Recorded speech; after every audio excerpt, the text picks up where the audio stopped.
I discovered the overall story the true story that inspired The Instrumentalist in 2019.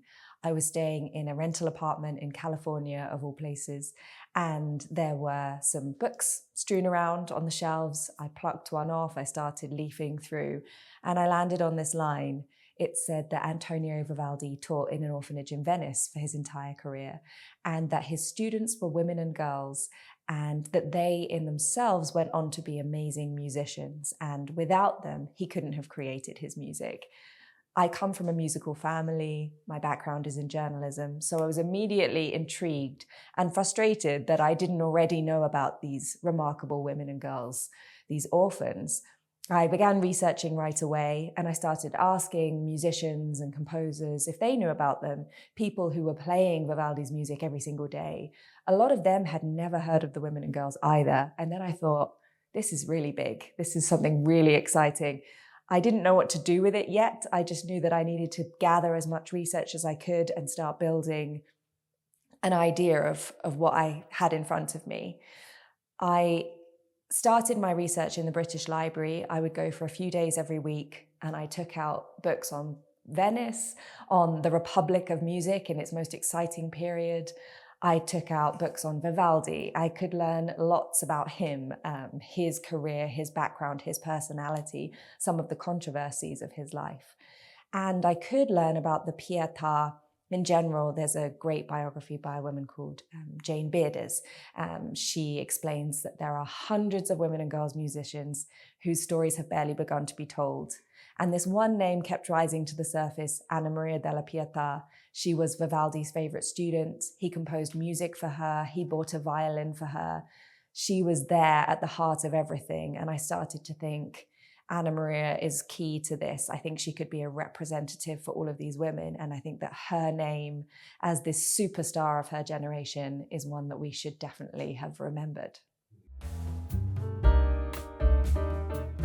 We don't know that much about Anna Maria's personality. We know that she eclipsed even the great Giuseppe Tartini.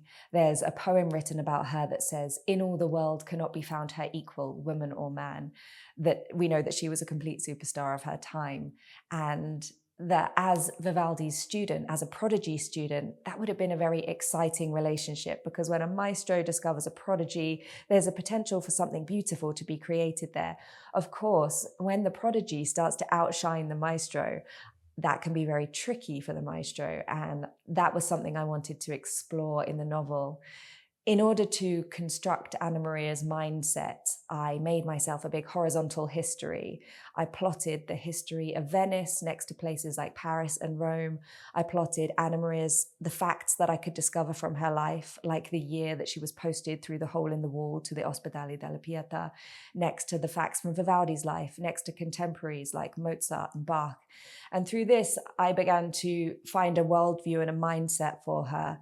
I realized in some ways she was simply an orphan and a girl in the 18th century. She couldn't really have been less valuable to society. But on the other hand, she was a prodigal talent on the violin in the Republic of Music in its most powerful, exciting era, a time in which it was world dominant. That would have given her confidence, but being a girl orphan might have given her feelings of abandonment. And I think she would have been a complicated character, and that music would have been the light and the possibility to save herself in an otherwise quite dark and treacherous world. All of that helped me start discovering who my Anna Maria would become.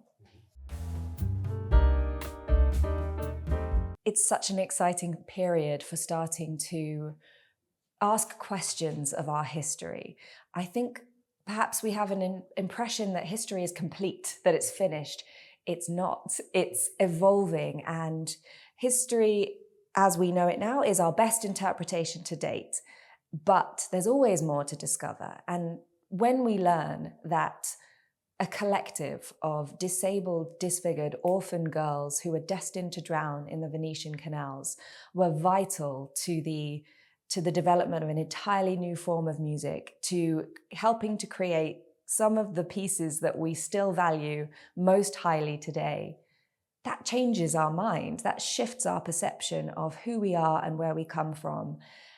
it makes you wonder, if they could do that then and overcome all those hurdles to become some of the greatest musicians that there were, what might I do with my life now? History is much more colourful and nuanced and interesting than we've imagined it, and it matters that we start to understand that and we explore these stories again from different perspectives, because it shifts how we feel about ourselves now, and it shifts what we can imagine for our futures. From my research at the British Library, I started to understand that this period at the turn of the 18th century was the height of the party, just before Napoleon came in at the end of the century and ruined everything. It was such a time of innovation and excitement. The pianoforte was just being invented. The major and minor keys were being finalized. The violin was being perfected. We've never really improved on it since. People were coming to Venice from all over the world to taste the potential, to create worlds and opportunities for themselves. I knew I needed to go there, but it was the pandemic and I couldn't, and I'd never been before. So finally, in the January of 2022, I got to go, and I spent a month living there to immerse myself in the world. And because I had never been, and because I'd spent so long thinking about it and researching it, arriving was like stepping onto set. It was like I had stepped into my novel, and everything that I saw was related to Anna Maria and the Republic of Music. And I just let my imagination go wild as soon as I got there. I felt that Venice itself was, the music was completely embedded in every element of it. It was like this giant orchestra where every different element of Venice was a player, from the gondolas with their oars cutting through the water and the slap of the canal against the banks, and the way in which there's always opera singers or some kind of music taking place in Venice. I would stand outside the Conservatoire of Music and listen to the sounds kind of pouring out, this cacophony of instruments and voices, imagining them in color, imagining that I was Anna Maria and that I was seeing the colors of her mind pouring out. And I created a playlist for myself to bring Venice to life, with the music from the time, from the place that it was created. So I would listen to Gloria, which premiered at the Pietà, while standing outside of it. And in doing so, I felt like I had traveled back to the time in which Anna Maria lived, in which she and her orphan sisters would have been singing or performing or creating this music, not just for pleasure, but because this was the way of saving themselves. They lived on this knife edge between glory and the abyss, between becoming remarkable musicians or having their futures snatched from them. They could be married off to men they'd never met, or put to work in the lacework or the laundry. Music was everything to them. And when you listen, especially in the setting, you can hear that this was the glory of their lives. I didn't have much of a perception of Vivaldi before beginning this project. I knew his music and I enjoyed his music, but I didn't know about the man behind the music. I was annoyed at him originally when I started discovering that he had taken advantage of a student. He had taken her out of school and had her move in with him out of wedlock. I didn't like the fact that he had taken advantage of his power in that way. It took several edits for me to go through and sort of think about the whole story from Vivaldi's perspective. Of course, he didn't require that much imagination because we know so much about him, because we've been talking about him and thinking about him for so long. So I learned that he was one of many siblings, that his father was a great musician, that I believe he lived in his shadow. He was an awkward sort of person with this breathing condition that was probably asthma. He was intense and obsessive. He didn't have many friends. However, you can see how that kind of character would lead to this intense, exciting music. I imagine as one of his students, he could have been someone exciting to be around, with such vision and drive. Trying to figure out the nuances of his personality, what leads a person to do something that still is morally unacceptable, was one of the challenges and one of the interesting details of working on the book. I am I'm already working on book 2. I have a first draft, although it's still in its infancy. We are in the early days of the Paris opera, 1680s Paris. It's based on the story of another real woman who was remarkable. And this one is more of an adventure story. So I'm having great fun exploring that and the ways to bring her world to life.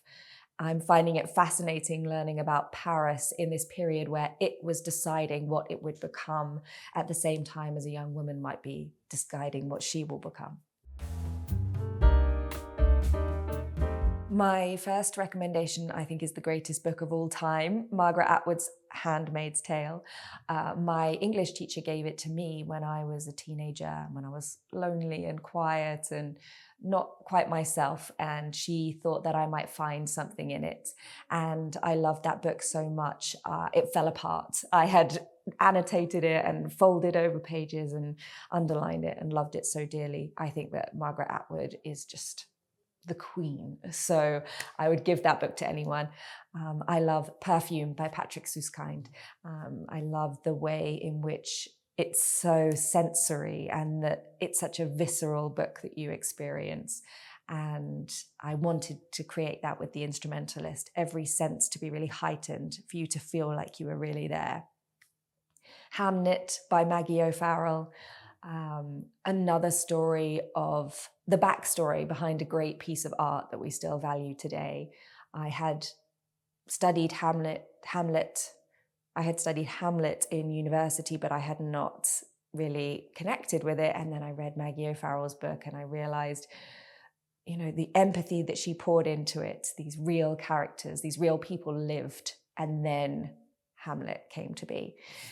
And my final book, I would say Bel Canto by Anne Patchett. I love how Anne Patchett makes her language almost musical. It's lyrical. It's another book set within the world of opera. And I just find her to be such a beautiful writer.